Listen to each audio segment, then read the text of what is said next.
bado kuna mvutano mkubwa sana.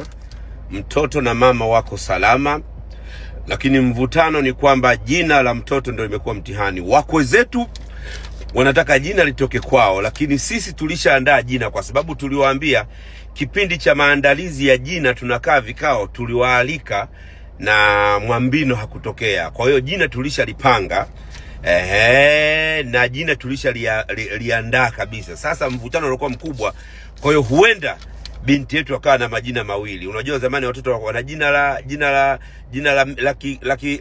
kimila na jina la kawaida. Huenda mtoto akawa na majina mawili, kwa sababu ukweni wamekuja na jina, lakini na sisi tulikuwa na jina. Kwa hiyo kuna mvutano mzito. Saa hizi mama anajiandaa kuruhusiwa kwenda nyumbani, lakini nafikiri kutakuwa na kikao nyumbani pale Mbezi. Japo huku kwetu mama yetu anataka mtoto na mama waende kwanza Chang'ombe pale kwake kukaa hata wiki 2, lakini ndugu wa baba upande wetu wameomba mtoto aende Unguja na mama aende Unguja akakaa siku 2 augulie pale, akandwe maji ya moto Unguja. Kuna mvutano sasa. Unguja ukweni wanakataa, wanasema Unguja mbali, tutashindwa kuja.